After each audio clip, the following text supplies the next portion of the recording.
Yes, thank you. Commissioner Malmström, you mentioned the regulatory talks. How quickly do you think can you actually deliver results on that? Because regulatory cooperation sounds nice, but then it's the technical nitty-gritty is often very difficult. There was some talk that you could meet next month again at the end of November with Lighthizer. Could you announce already something? And very briefly on the trilateral talks, which you also mentioned on the WTO modernization in China, the statement after the last meeting was not so comprehensive. There's been some talk that the United States actually want much stronger rules on subsidies, that the European Union thinks would go too far and would never basically be acceptable for China. Maybe you could elaborate a bit on that, whether you think that you have a common line on subsidy rules and how to enforce that. Thank you. Well, to start with the other one, with the second question, I thought that then you might have more information than I had, and I was in the room when it happened. So we had very good discussions with the US and the Japanese minister on industrial, on the rules, our attempts to formulate new WTO rules on industrial subsidies. And here we have made very good progress. Our services have started to draft them. We're not fully there yet, but there is a strong agreement among us on this. We're also looking at forced technology transfer, efficiency, transparency, and so, as I said. And we made good progress, and I think that the statement we made was quite long and comprehensive, and we will meet again probably end of November to take stock on where we are. And I think both the Japanese Minister of Trade, Minister Seko, and USTR Lighthizer are engaging very strongly here. And it is my impression that especially the US sees this as an important forum to actually try to push and to draft rules forward. Then obviously we need to engage with the broader membership at a later stage, but if US, Japan and the European Union can agree, that's an important way forward. On the regulatory, you're right. There are certain things that are quite low-hanging fruits that we can do, where we have done over the years a lot of preparatory work. Other things will be a little bit longer. So we have started to identify, and you know, because you published the list yesterday in Politico, so you know where we are thinking from the European Union side. These are things we think we can discuss, quite low-hanging fruits, as I said. We're open to discuss other items as well. We're waiting for the US reactions on this. There will be a meeting at service level later this month, and then, yes, I will meet with Lighthizer end of November to take this forward. Can we agree on that? Well, I don't know. We need to we are not there yet, so we need to be working, so I don't want to put up any artificial deadlines.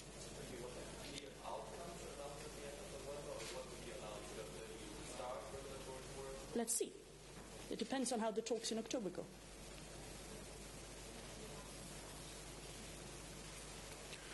Commissioner, how much progress do you see in the talks about the industrial tariff agreement? And could you, given that the US is still asking for agriculture to be included, which seemed to have blocked the talks at the beginning, is that blockage still there? And could you give us an idea about the time frame of those talks? Thank you.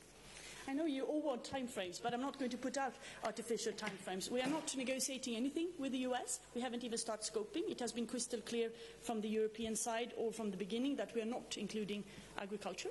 So there are no the sort of pre-work on a possible trade agreement on industrial goods hasn't really started yet. As I said, we've been focusing now on the regulatory cooperation part. War heute beim heutigen Treffen auch die geplante extreme Neuverschuldung von Italien. War das ein Thema für Sie? Und welche Auswirkungen hat diese geplante Neuverschuldung von Italien für die wirtschaftliche Stabilität von Europa? Dann war, vielleicht beginne ich und Cecilia übernimmt, dann war kein Thema des heutigen Treffens. Wir hatten klar diese beiden Punkte, World Trade Organization, also WTO auf der einen Seite und das Thema Handel mit den USA auf der anderen Seite. Das hat den Zeitraum gut ausgefüllt.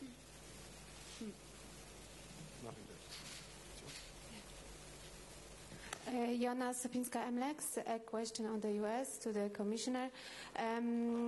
I would like to hear a clarification about where you are with the US on the steel and aluminium tariffs, because at the end of the declaration between Trump and Juncker, there was this commitment to review still an aluminium tariff. So is it part of your talks with the US? And two questions on other subjects, if I may.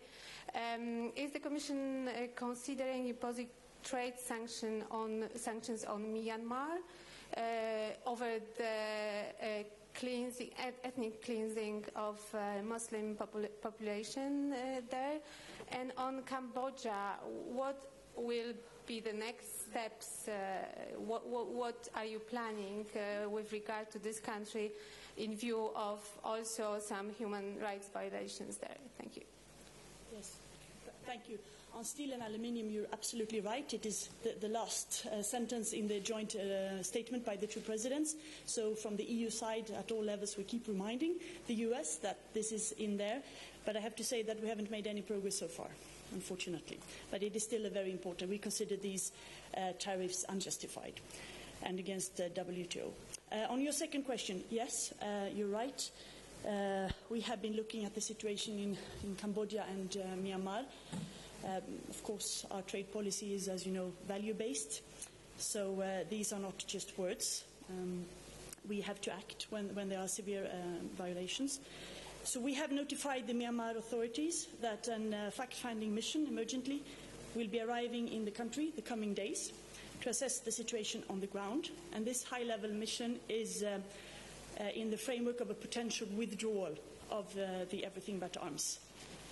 We cannot exclude this outcome. And, of course, the reason is, as you said, the blatant violations of human rights in Myanmar. On Cambodia, we are even one step further because we had a high-level mission there this summer.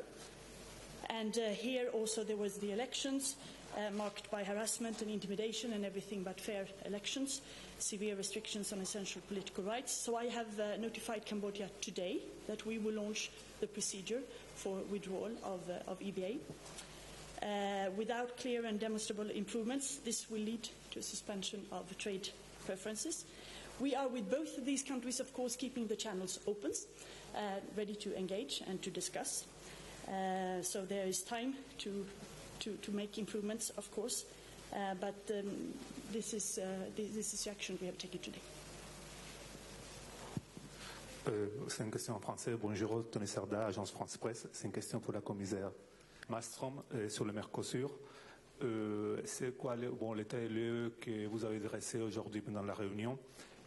Et il y a des ministres qui ont montré un peu ces craintes pour l'impact qu'il pourrait avoir dans les négociations par les élections, pour les résultats des élections au Brésil.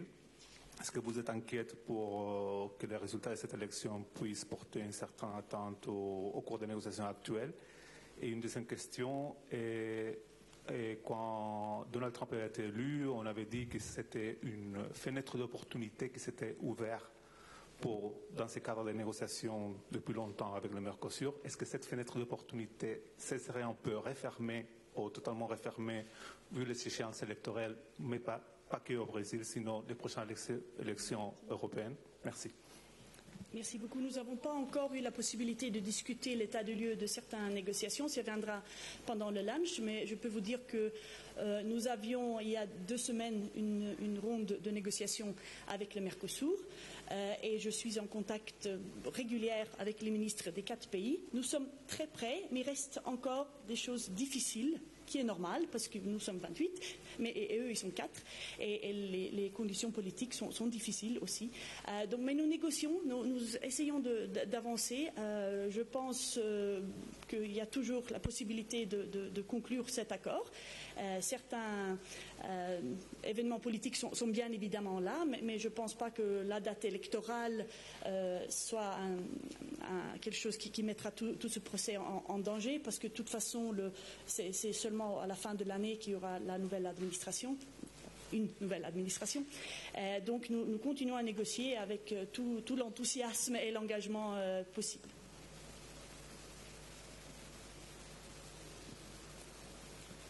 Maya Bosch vom österreichischen Rundfunk. Frage an Sie beide, 2 Fragen. Frage Nummer 1. Sie haben in der Früh noch gesagt, es bestünde natürlich schon noch das Risiko, dass die Vereinbarungen mit den USA nicht zu halten, wie jetzt auch nach dem Treffen mit Präsident Juncker geplant. derzeit gibt es diese Zölle auf Motorräder, auf Whisky.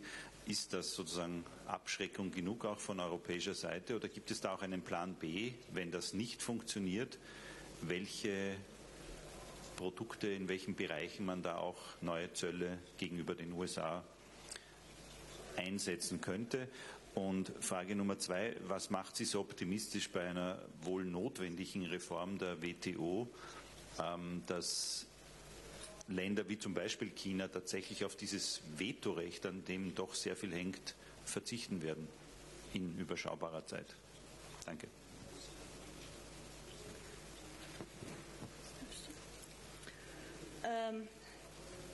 If I understood your question right on the possible future tariffs from the US side, as you know, when the aluminium and the steel tariffs were imposed on us, we have protested at the WTO, so we've taken it to the WTO, where we also had a list of compensatory measures, fully in line with what we can do in the WTO. Many other countries did the same. If the steel the car and car tariffs would come, which is not around the corner because the investigation is not done yet from the US side, but it could absolutely happen. We are preparing and in dialogue with member states. In that case, we would also have a list of products, which would then, of course, be much longer and more extensive because this is covering much more trade. But that list is in preparation. We haven't finalized it yet. We're still hoping that it will never happen. But if it is, we are ready, and we have said so very clearly to the United States that we will take measures. On the WTO, well, no, the situation is very serious, and there could be reasons for pessimism, of course, but when it comes to China, China has benefited from its WTO membership. It is sometimes not following all the rules, but it is a player in the multilateral system, and I am convinced that the Chinese want to be an important part in the multilateral system. I hope that they will show that leadership, and we, of course, want to talk to them as well to see that it is also in their interest to contribute to updating the rule book. And we had an agreement at the summit this summer to start this working group between the EU and China on WTO. There has been preparatory meetings, and there will be a formal meeting next week. And I think there are areas where we could absolutely agree with the Chinese, notably on appellate body and other issues. Vielleicht noch Ergänzung. Wir dürfen als Europa uns wirklich als großen Wirtschaftsraum sehen, als EU, und ein starker Wirtschaftsraum mit auch den fast wertvollsten Konsumenten weltweit. Das heißt, auch wir spielen eine wesentliche Rolle in diesem internationalen Fluss und in diesem internationalen Geflecht. Hier dürfen wir selbstbewusst sein und selbstbewusst auftreten. Wir haben Listen und wir haben Möglichkeiten, hier auch entsprechend gegenzuhalten. Wollen wir das? Nein, wir wollen das nicht. Weil unser Ziel ist es, mit weniger Tarifen, mit weniger Zöllen rauszukommen, mit weniger Standards, weil wir wollen, dass Export eine Möglichkeit ist, Wohlstand zu schaffen und mehr Arbeitsplätze. Und deshalb sind wir gut vorbereitet. Wir fürchten uns nicht. Auf der anderen Seite aber wollen wir, und deshalb auch die vielen Kontakte von Kommission und Rat und unsere aktive Rolle in dem Zusammenhang auch, hier uns wechselseitig zu unterstützen. Den Optimismus hinsichtlich oder die Situation mit China schätze ich auch so ein, dass China in Europa einen wesentlichen Absatzmarkt auch sieht und wir in China auch. Das heißt, ein Zusammenarbeiten macht Sinn. China hat sich sicherlich in den letzten Jahren sehr stark entwickelt und hat hier sehr stark aufgeholt. Und hier gilt es, die Rolle Chinas auch, diesen Bewusstseinswandel voranzutreiben, sich anzupassen und nicht mehr als Developing Country, als Entwicklungsland zu gelten, sondern ein Land, das eine Stärke hat, bewiesen hat in Industrie und vor allem im digitalen Bereich. Und hier müssen wir einfach die Situation und die Rollen ein bisschen nachschärfen und Veränderung, Entwicklung voranbringen.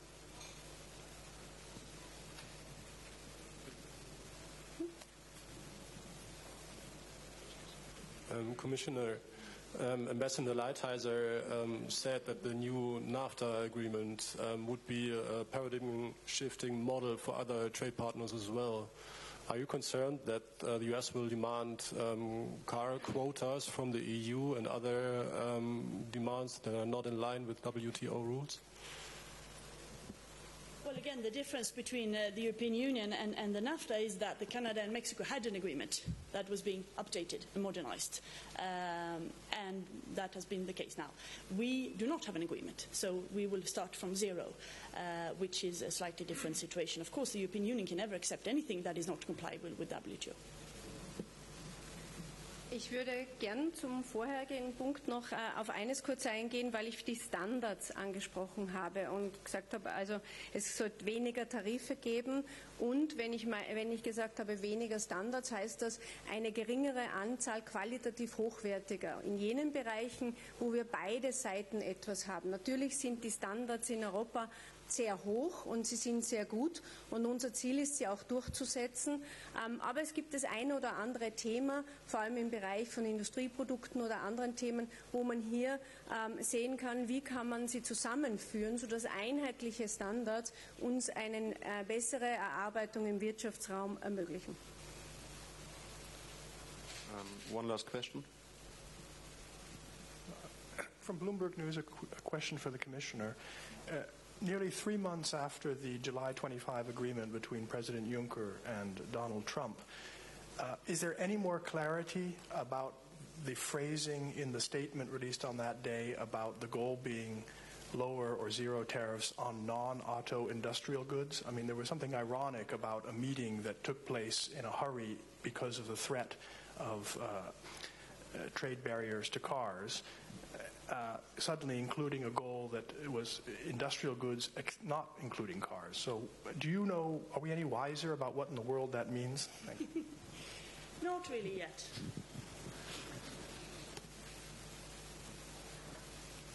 Wenn es keine weiteren Fragen gibt, dann sage ich Danke und Servus. Dankeschön. Servus.